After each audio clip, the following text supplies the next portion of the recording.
Hello, I'm Harold Munro, editor-in-chief of the Vancouver Sun and Province, joined by columnist Dan Fumano, who writes a lot about the city and Metro Vancouver. Hi, Dan. Hi, Harold.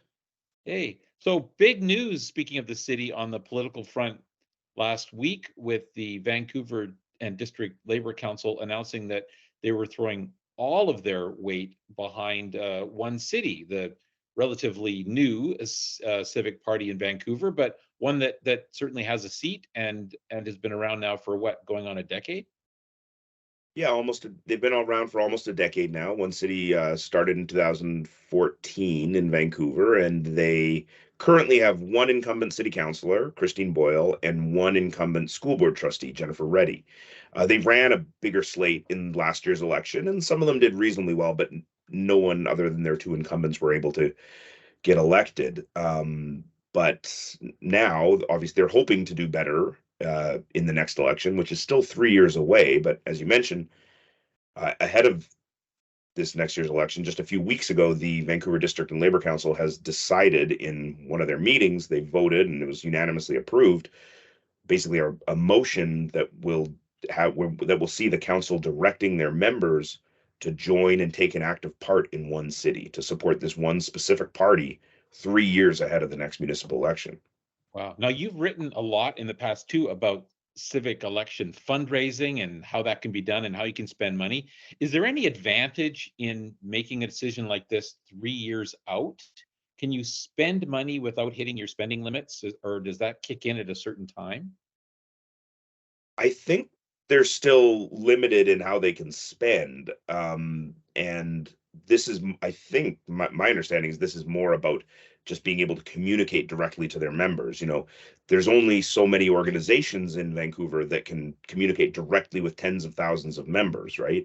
The VDLC represents about 60,000 unionized workers that come from dozens of different affiliated unions. It's healthcare workers, waterfront workers on the docks, construction workers. So it's a big range of different unions, including some public sector unions too. And so they can communicate directly to their members. They And represent that about doesn't count. That 60,000. doesn't count. That doesn't count as an in-kind contribution. If they're not paying for it, if it's not paid No. advertising, I don't Okay. believe so. I mean, maybe we need to clarify as we get closer to the election. When they're doing paid mailers, if they're sending mailers out in the mail, they have to pay for that. That's one thing. But my understanding is that if you have an audience, members of an organization, you can communicate directly to them. And I don't think now, of course, how much weight that has with the members is an up for debate. I don't exactly know the answer to that. They've got 60,000 members. Not all of those are City of Vancouver residents and potential voters, right? Some of them would live in other municipalities. However, conversely, they also have their sister organization, the New Westminster and District Labor Council. Some of their members live in Vancouver, but work in New West or neighboring municipalities. So they figure that, all in, they are able, between those two organizations, able to reach about 60,000 City of Vancouver potential voters. But of course, just because the union where you work has endorsed a certain political candidate, that might help. And I mean, I'm sure OneCity's very happy. I mean, they say they're very happy to have the support of this organization. They say it's an important organization. It's hard to say exactly how much influence it'll have on those specific members, but also their families and other people in the broader community. But, there's only a handful of ways to reach that wide of an audience without, as we say, without paying for advertising. So then you talk about the influence of the Labor Council on the electorate. What about the influence of the Labor Council on the party, OneCity? Yeah. I mean, I guess it'll be interesting to see that dynamic and how it unfolds. I mean, what the Labor Council president told me, when I asked him why OneCity, there's ahead of the Right. last election, there were 6 different parties, kind of left of center parties that actively sought the Labor Council's support. The Labor Council decided to support at least one candidate for either school board or council, from 5 different parties. And so I asked, why OneCity? Now, why are you throwing your weight behind this specific party? The president's answer was he said there were two main things. One is that he feels like of these various sort of left of center parties, OneCity has the best kind of momentum, the best viability and electability to do well in the next election. And then the other thing is that he says that OneCity's sort of stated policies and values and their record most aligns with the VDLCs. He says that, what OneCity has demonstrated, so far over Christine Boyle's two terms on council now, the policies that OneCity put forward ahead of the last election, and probably the school board stuff as well. He said that aligns best with the Labor Council's values and politics, and which perhaps isn't too surprising. OneCity does have sort of its roots. A lot of its kind of key members have its roots in organized labor and the labor movement, going back to the party's founding. The makeup of its current executive, you have union members and people who have been involved in, the organized labor movement in Vancouver and in BC. Okay, all right. So one thing that's not overly political, I think all the councillors agree that we need more daycare in the city of Vancouver, Yeah. and you as a young parent would agree with that as well, I'm Yeah. sure. So what is this motion that's coming to council to try and at least deal with some aspect of the daycare situation? Yeah, so there is a motion coming to council this week from a couple of councillors with ABC. It's being brought forward by Mike Klassen and Lisa Dominato, who they were two of the councillors who were really very vocal over the summer when we reported a story about just a small local daycare, private for-profit business that was trying to expand in a residential neighborhood and was shut down. Councillors Dominato and Klassen were two of the people that were out on the radio, and they were talking to us for follow-up stories. They were on social media. They were very vocal about talking about this situation and about how big of a priority this is for them. And ABC did, ahead of the last election, ABC made expanding access to daycare a big part of their campaign. And, Councillor Dominato has told me that it was maybe behind housing. Daycare was possibly the top issue she heard about on doorsteps when ABC was out there knocking on doors throughout the through several months leading up to last year's election. According to them, daycare, childcare was one of the top things they heard about. So anyway, this motion from Councillors Klassen and Dominato, basically it floats a kind of a new idea. It's not completely new. It's been suggested before, but it's never really been pursued, at least not in Vancouver. And the idea is using prefabricated modular construction to rapidly build a bunch of new childcare facilities on public land. And the motion would direct city staff to work directly with the Vancouver School District, because the school district, of course, is one of the biggest property owners in Vancouver. They've got a multi-billion-dollar property portfolio, not just schools, but also a lot of these schools have big, vast properties around them. The school board also owns other kinds of commercial properties, residential properties. It's a huge property owner. I think it's got a $7 billion portfolio of real estate. So, and the city, of course, the city is a massive property owner as well. So the motion would direct the city staff to work with the school board, identify sites where they could rapidly build new childcare facilities using this modular construction, which is much faster and it's expected to be more cost efficient. And they also want to work with the province and try to get the province's support to include not only childcare spaces here, but workforce housing. So for essential workers to have some affordable rental housing, and they say they could prioritize early childhood educators, so people who work in these daycares. It's a really, crucial function, but they're not very highly paid. And in a very expensive city like Vancouver, that's one of the huge challenges to expanding access to childcare is the centers that are open can't find or retain qualified, licensed early childhood educators. So this motion suggests, what if you could have these sites on land that's already owned by the public? If you can identify where is some space, that these things could be built, and have just stack them, and you have housing above.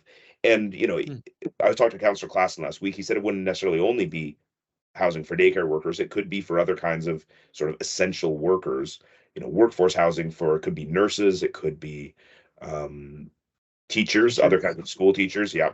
Right. A range of things. So anyone even too early, I guess, to venture any sort of forecast as to how many properties might be suitable for this type of facility? I mean, like I say, between the school district and the city, they own a huge amount of property. Right. It's just Right. whether they have the appropriate, I guess, space, because you'd have to have the building and you'd have to have parking and you'd have to have all the other things. Although, Yep. but as you say, there are large fields and spaces next to Yeah, the I mean, school. the city owns some vacant properties that have sat vacant for a long time. There Okay. are also big Okay. fields and stuff, and obviously they would be trying to be mindful of not wanting to take away parks and green space from existing schools, but it would be obviously just a balancing act to try to figure this Right. out. And they say they would want to try to prioritize specific neighborhoods of the city that have the most acute shortages of childcare. By the city's own estimates, Vancouver is about 15,000. There's a shortfall of about 15,000 licensed childcare spaces. But certain neighborhoods, some parts of the city, that's even, the need is even more Mhm. acute than in other places. Okay.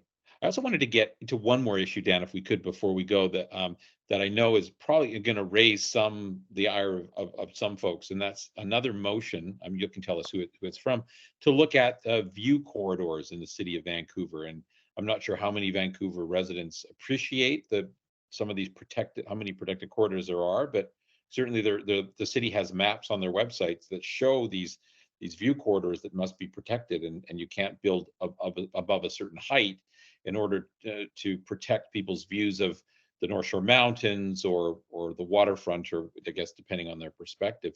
So what is it that council is considering, or what's being put on the table here? So basically, yeah, I mean, it's a motion coming from another ABC councillor, Peter Meisner, and he's going to be introducing it this week. And it would basically direct city staff to just look at the view protection policies and sort of with an eye to maybe loosening them up in order to, in their words, allow for more housing to get built. ABC ran on a platform that involved trying to make it way faster, to get more housing built more quickly, and other kinds of development as well. They want, job space and other things too, childcare. But yeah, they're pitching it. They're saying that, for a long time, we've heard from developers that the view protection guidelines are preventing or limiting the ability to build taller buildings in certain places. And this is something we've been expecting someone from ABC to bring forward something to do with looking at view protections for a while now, because you know, basically ever since Ken Sim and ABC were elected, we've heard Sim saying in a number of public forums, I've been to a bunch of different speeches he's given in various different venues where Sim has often raised the subject of view protections. And he always uses this line. He says, do we have a housing crisis or do we have a views crisis? If I think we need more housing, he's not as worried about views. So that's kind of the pitch that Hmm.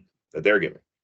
Any idea if his view would be damaged by The view from this? his home. Yeah. What kind of view does he Well, have? I couldn't tell you That's what his. it comes down to, isn't it? It's going to Sorry. come down to individuals and how it affects them, not necessarily Well, I these. think it could certainly affect the view from City Hall, literally. Like the Oh view from yes, Sim's office. I believe there's a view cone, looking north from City Hall, 12th and Canby. There's looking north there because there's not a lot of tall buildings immediately north of City Hall as you go into like False Creek Flats and stuff there. Maybe, yeah, maybe actually that's a good question. We should find out what would the view from the mayor's office look like if right. that Or the view cone homes was of put in. anybody on city council. Let's see if they're interested in protecting their own views. I don't know. Yeah. Because as I say, it becomes a very personal thing. But I guess, the mayor is certainly correct in that, we have a housing crisis and we have to look at different ways. But I gather this is not necessarily throwing out all view corridors, but rather maybe looking at, making some changes. We'll have to Yeah, see. it would be looking at it. I mean, the Councillor Meisner, when our colleague Sarah Grachowski wrote a story about this week, she spoke with the councillor and who suggested that some of the view cones might be considered lower priority. So we could just look at these various protected view corridors, figure out which. I guess that's what the motion would direct staff to do, that work and report back on it, which wouldn't be the first time. City staff have looked at this issue years ago under previous councils. It has been looked at before, but the general idea of having these protected views has been in place for a long time. And again, in Sarah's story, she spoke with some of these former City of Vancouver planners, people who are no longer working at the city, who spoke about, sort of gave the rationale for why this is a public good. It's kind of protecting these views for the benefit of the broader community. And the way that, I saw at least one retired city planner, Sandy James, who used to work at the City of Vancouver for decades, and she sort of described it as it's a proposal to privatize some of these views, take them away from everybody, build a building there so that it can only be seen by the people who are lucky enough to own or live in those condos, those built or whatever kind of units could be built there. But so I think, there will be pushback from some people who see the value in having views protected for the general public. Interesting. All right. Well, that's all very interesting, Dan. Thanks for checking in again, and we'll get back to you next week. Great. Thanks, Harold.